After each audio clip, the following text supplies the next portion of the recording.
Bonsoir à tous, bienvenue dans votre JTM en direct sur KTV. Nous sommes le jeudi 21 mars et à la une de cette édition, Mayotte accueille le délégué interministériel à la prévention et à la lutte contre la pauvreté.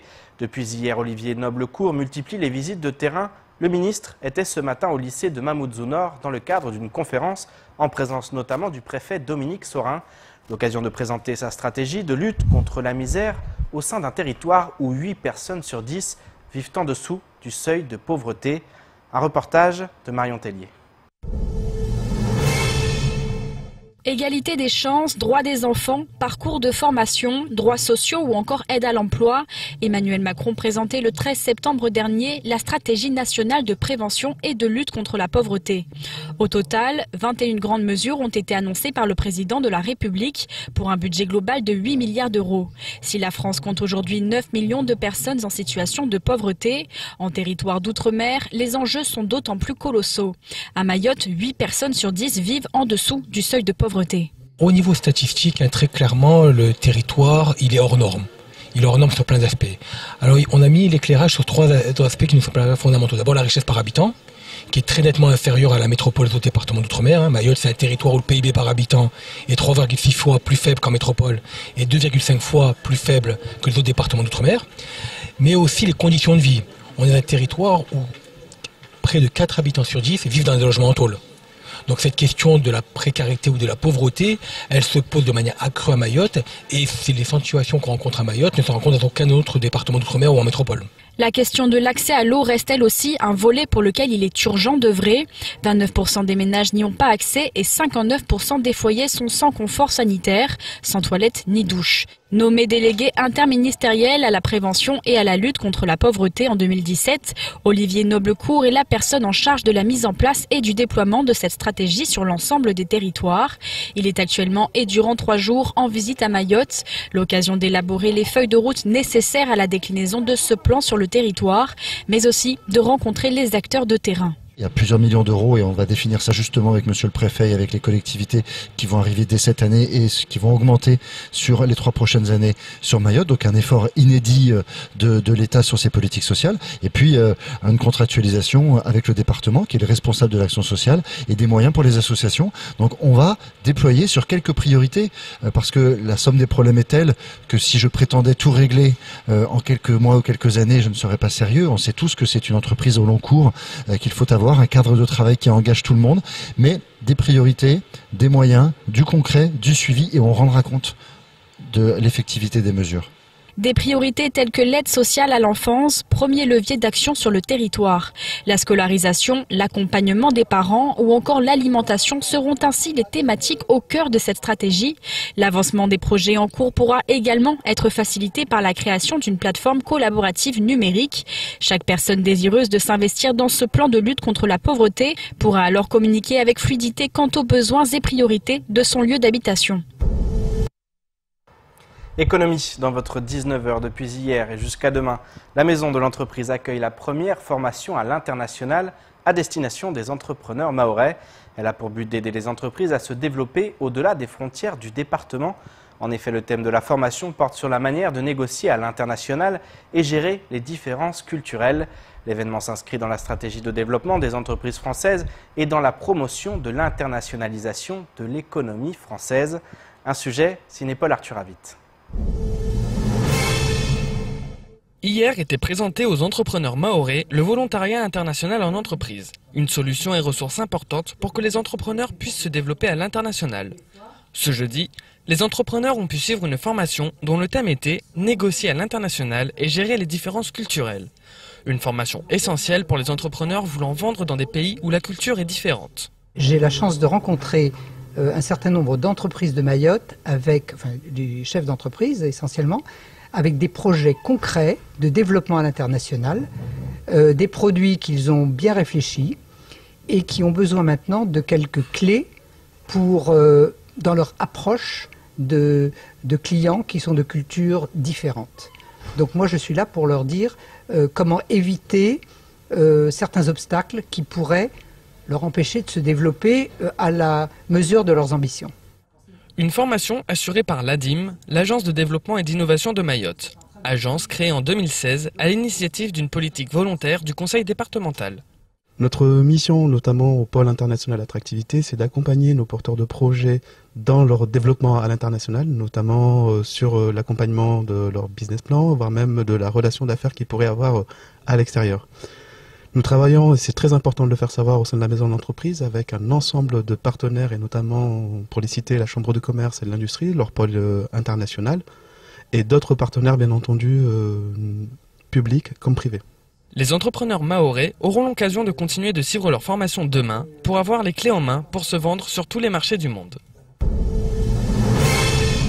Et si cette notion de développement à l'international peut paraître abstraite, certaines entreprises mahoraises ont déjà réussi ce pari. C'est notamment le cas dans le secteur des nouvelles technologies de l'information et de la communication.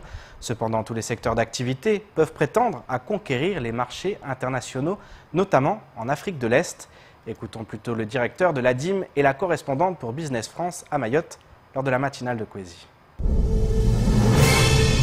On a dans les NTIC, on a des entreprises mahoraises qui ont réussi à l'international. Elles ont fait quoi, par exemple? Ça a été, elles ont déjà commencé par une démarche de prospection et qui a fini par une implantation de la structure à Madagascar, par exemple. D'accord. Et par exemple,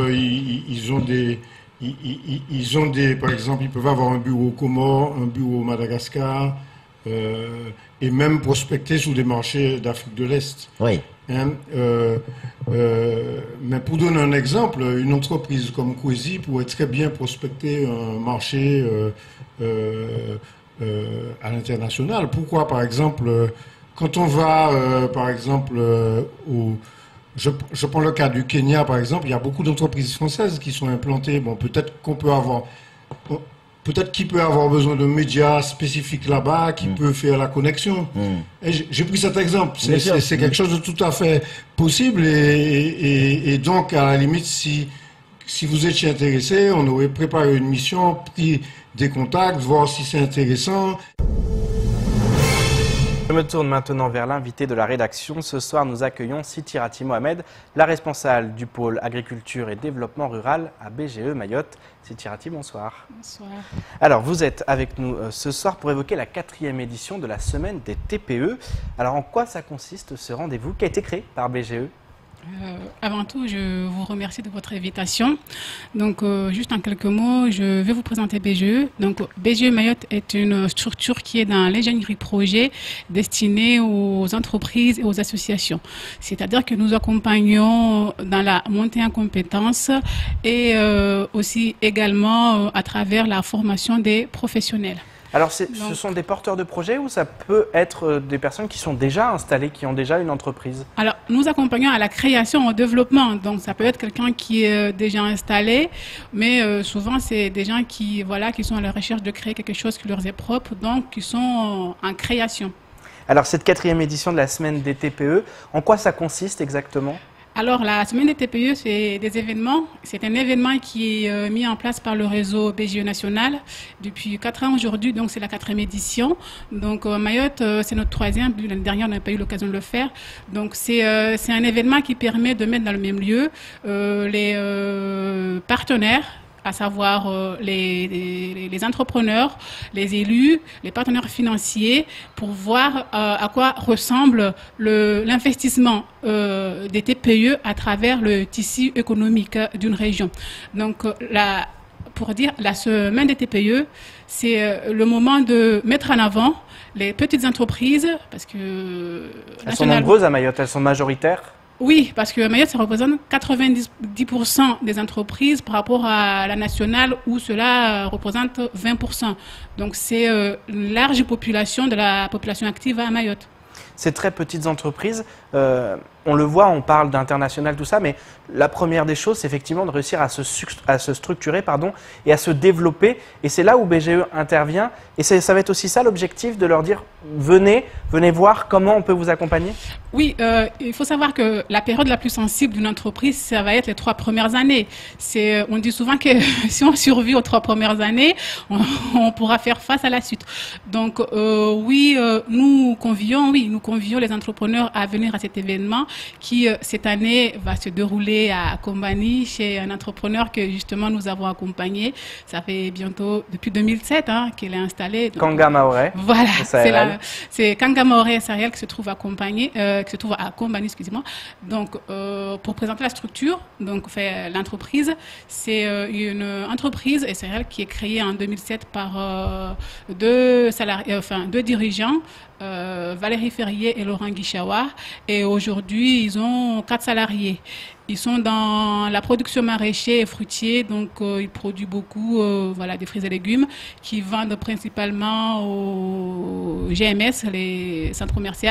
Et ils ont aussi un service de panier qu'ils ont mis en avant pour vendre aux particuliers. Quel rôle a joué justement BGE par rapport à Kanga Maoré? C'est de l'avoir accompagné, surtout au niveau financier. Donc, c'était de l'aider à mettre en place le dispositif de financement, à savoir comment il va financer son projet au départ, comment on peut le financer, et à l'accompagner aussi jusqu'au bout, obtenir un financement. Donc, ça a été juste l'accompagner à obtenir le financement parce que Kanga Maoré, c'est une entreprise qui a été financée au plan européen. C'est des jeunes qui ont été installés, c'est très rare, mais qui ont été installés à Mayotte en tant que jeunes agriculteurs en 2007. Voilà. Donc, cette année, BGE Mayotte, nous avons souhaité mettre en avant l'agriculture pour que le monde voit que le secteur primaire, le secteur de la terre, fait aussi partie du tissu économique local. Et depuis 2017, l'année dernière, mais depuis sa création, BGE a accompagné le secteur primaire, les agriculteurs. Mais depuis 2017, nous avons choisi de créer un pôle totalement dédié à ce secteur d'activité, ce qui représente un véritable challenge pour eux, mais pour nous aussi. Kanga Maoré, c'est un exemple finalement que vous voulez montrer. Vous voulez montrer, regardez, ça fonctionne. On a accompagné, on a aidé au développement et aujourd'hui vous pouvez faire pareil. C'est ça aussi l'idée derrière, le message à faire passer. La question c'est pas on a accompagné. Aujourd'hui toute entreprise a besoin d'être accompagnée. Le message c'est de dire aussi que toute entreprise a besoin d'être accompagnée à la réussite parce qu'un entrepreneur il y a beaucoup de visions qu'il doit avoir et avoir quelqu'un en permanence à côté de lui permet justement de lui faire comme un bloc-notes de rappel. Telle chose n'a pas été faite, telle chose n'a pas été faite. Ça passe par des politiques fortes de soutien aux entreprises sur le territoire. Ça passe aussi par ça. C'est aussi ça que vous pouvez promouvoir, que vous souhaitez promouvoir avec vos partenaires? Oui, nous on va dire qu'on accompagne, oui. Le mot accompagner reste très large, c'est un mot très utilisé aujourd'hui, mais voilà, nous accompagnons, nous sommes présents auprès des entrepreneurs qui viennent chez nous. Nous répondons présents le long. Aujourd'hui, c'est jusqu'à 3 ans pour quelqu'un qui est en création. C'est jusqu'à 3 ans que nous sommes là à être, tant qu'il le souhaite, ses conseillers et avoir avec lui l'évolution de son entreprise pour puisse le rendre pérenne. Un mot de comment ça va se passer? Il va y avoir des ateliers. Comment ça va se dérouler cette semaine, enfin cette journée en l'occurrence, des TPE? Alors, c'est pas qu'une journée, c'est une semaine, on va dire. Il va y avoir ce moment fort, voilà, le 21 mars, mais ça va être toute la semaine. Le 27 mars, exactement, c'est le moment fort de la semaine. C'est-à-dire, nous allons là-bas, nous invitons tous les élus, nous invitons les partenaires financiers, nous invitons les entrepreneurs. C'est une réunion d'échange, c'est une réunion de voir ce qui se passe, réunion que chacun dise ce qui marche, surtout les entrepreneurs, présenter justement aux élus, aux partenaires financiers, ce qui marche chez eux et ce qui ne marche pas, qu'on réfléchisse tous ensemble comment on peut faire changer, comment on peut faire évoluer le système. Il y aura des ateliers? Comment ça va s'articuler? C'est des échanges, ça va être surtout des échanges parce que tout le monde sera là, tout le monde pourra parler avec tout le monde. Donc il n'y aura pas forcément, on met en place un atelier spécifique. Combien d'entreprises aujourd'hui sont accompagnées par BGE? Environ à peu près créées, il y en a plus d'une cinquantaine déjà qui ont été créées. Alors, BGE, ça existe depuis 20 ans. 20 ans, il y a eu des créations. Moi, je fais partie de BGE que depuis quelques années, mais BGE, il a 20 ans. Et rien que l'année 2018, il y a eu une cinquantaine de créations. Plus que ça, 80 créations d'entreprises qui ont été faites à travers et à l'aide de BGE. Donc, c'est un vrai engagement et ça vient aussi en parallèle, on le voyait, on a la DIM, on a beaucoup aujourd'hui d'organismes comme ça. Qu'est-ce qui différencie un peu le BGE des autres selon vous? Alors, chaque organisme a sa place et a ses missions. C'est pour ça que j'ai dit qu'il y avait un terme de langage et accompagnement. Mais toutes nos missions sont complémentaires. On ne fait pas les mêmes missions, mais nos missions sont complémentaires. C'est que nous accompagnons, disons, dans la conception du projet et à la mise en œuvre. Ces missions peuvent aller dans ce sens-là, et les autres structures. Mais voilà, le mot accompagnement, nous accompagnons, mais nous accompagnons tous de la même manière et pour les mêmes missions.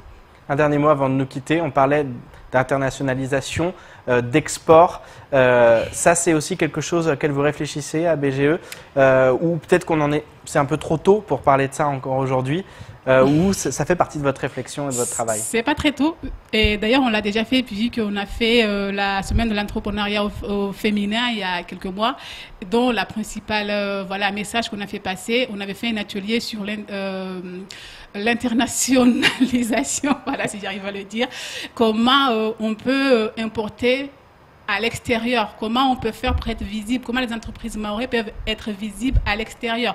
C'est quelque chose qu'on a fait durant la semaine des TPE, auquel on a eu beaucoup d'invités qui sont venus, justement, qui étaient intéressés dans ce sujet-là.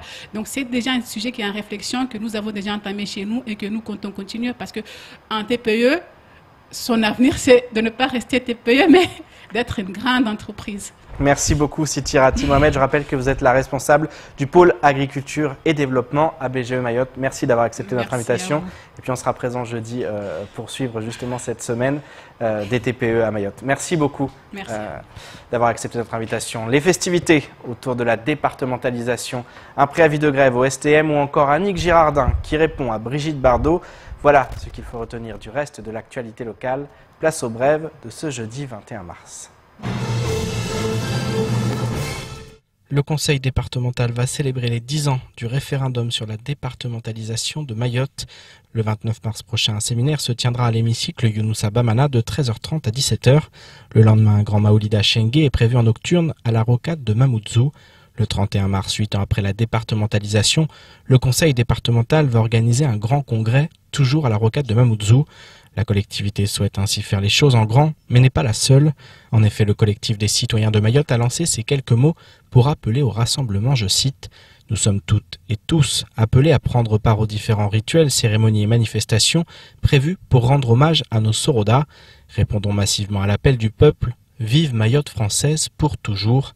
Si la départementalisation est encore loin d'être achevée, il convient en effet de ne jamais oublier les larmes de Zena Mérès, un certain 27 mars 2009. Brigitte Bardot est actuellement au cœur d'une vive polémique. Dans une lettre, l'ancienne star de cinéma s'en est pris aux Réunionnais. Elle parle d'une population dégénérée, d'une île démoniaque où les autochtones ont gardé leur gène de sauvage. Des mots qui ont fait réagir jusque dans les plus hautes sphères de l'État. Annick Girardin, la ministre des Outre-mer, vient de lui répondre en ces termes, je cite « Vous avez choisi une date symbolique pour afficher votre racisme et votre haine, le 73e anniversaire de la départementalisation de ce beau territoire. L'idée même que des groupes humains disposeraient de gènes de sauvages nous renvoie directement à l'époque sombre des os humains et aux théories politiques fondées sur la supériorité de prétendues races. Madame Bardot, vous qui avez déjà été condamnée à 5 reprises pour incitation à la haine raciale, vous qui avez aussi été le visage de Marianne et donc de la République, je vous le dis, le racisme n'est pas une opinion, c'est un délit. À ce titre, le préfet de La Réunion a saisi la justice. La section syndicale de Force ouvrière au STM a décidé de déposer un préavis de grève. FO alerte sur les conditions de travail et les inégalités de traitement, notamment en matière de rémunération. Le 17 décembre dernier, une réunion avec le DGS du département avait eu lieu afin d'évoquer ces problèmes. Selon FO STM, aucun des changements pris il y a 3 mois n'est respecté. C'est donc une grève illimitée que s'apprête à vivre le service. En ce qui concerne les revendications, elles portent sur le rattachement administratif des caissiers aux régisseurs, la prise en charge des frais de formation des agents, la prime d'astreinte et de permanence, l'absence de RTT pour les agents techniques et les navigants, ou encore le réaménagement des gares de petite et grande terre. Le mouvement de grève illimitée doit débuter le 2 avril prochain avec des risques de perturbations sur la traversée entre les 2 îles. Nous l'évoquions hier. Dans ce journal, les douanes ont communiqué leur bilan d'activité 2018. Au lendemain de cette conférence de presse, nous recevions ce matin le directeur du service. Il était sur notre plateau. Jacques Brablet est revenu plus en détail sur ces chiffres et sur la manière de procéder des douanes à Mayotte. En effet, l'entrée et la circulation de marchandises illégales se fait dans un contexte particulier, celui de l'insularité. Les douaniers doivent donc redoubler de vigilance à terre, sur mer et dans le ciel. Au montage, Leslie Vimonet. 15 700, c'est le nombre d'articles de contrefaçon saisis et détruits par les douanes en 2018, un chiffre qui ne cesse d'augmenter d'année en année. En effet, les portes d'entrée pour les marchandises illégales sont multiples à Mayotte. Il y a quelques constantes. Il est vrai que les tabacs sont saisis majoritairement à bord des Kwassa. On en trouve sur le vecteur aérien. Mais comme c'est le fait de voyageurs, ça se fait à une échelle évidemment beaucoup moins importante. En revanche, pour les contrefaçons, le vecteur privilégié est le trafic conteneurisé. Donc on en trouve davantage au port, ce qui explique d'ailleurs que la contrefaçon est le seul domaine dans lequel nos saisies ont légèrement baissé en 2018, puisque comme la plupart de nos saisies se font à Longoni, nous avons été assez fortement impactés par les semaines de grève, de blocage de l'île et de paralysie du port lors du mouvement social de mars 2018. Les marchandises illégales sont nombreuses sur le territoire. Bien souvent, elles sont vendues en toute impunité dans des lieux très fréquentés. Pour le directeur des douanes, l'objectif est cependant de s'attaquer en priorité au trafic à grande échelle. Moi, en tant que patron des douanes, je suis amené à hiérarchiser les priorités et à mobiliser les ressources dont je dispose sur les trafics les plus importants. Il faut partir du principe que ce qui est vendu dans la rue, ça a été introduit sur le territoire à un moment ou à un autre. Donc, notre mission prioritaire, c'est d'agir au niveau des vecteurs d'introduction de ces marchandises. Se concentrer sur le trafic à l'entrée avant qu'il soit éclaté et dispatché entre une multitude de petits revendeurs à l'encontre desquels on va se retrouver avec des quantités très faibles. Quelle que soit la quantité, tout un arsenal juridique existe pour sanctionner les fraudeurs. Les peines vont même jusqu'à la prison ferme lors d'infractions en bande organisée. Nous disposons d'un arsenal juridique répressif. Les sanctions présentent un caractère extrêmement dissuasif. Par exemple, en matière de contrefaçon, la sanction, c'est la confiscation de la marchandise de fraude, c'est la confiscation des biens ayant servi à masquer la marchandise de fraude. C'est-à-dire le bateau, la voiture ou une maison. La confiscation du moyen de transport, l'infliction d'une pénalité comprise entre 1 à 2 fois la valeur du produit authentique. Ça, c'est l'amende. C'est l'amende. Et pour les cas les plus graves, une peine d'emprisonnement pouvant aller jusqu'à 3 ans maximum, sachant que ce maximum peut être dépassé en cas de commission des faits en bande organisée. Si les douanes mènent un important travail sur le terrain, les chiffres montrent que le nombre de marchandises illégales introduites sur le territoire reste toujours aussi important. C'est la fin de votre journal. Merci de nous avoir suivis. Pour ma part, je vous donne rendez-vous demain dès 19h en direct sur KTV pour une nouvelle page d'actualité locale. Excellente soirée sur Kwasi.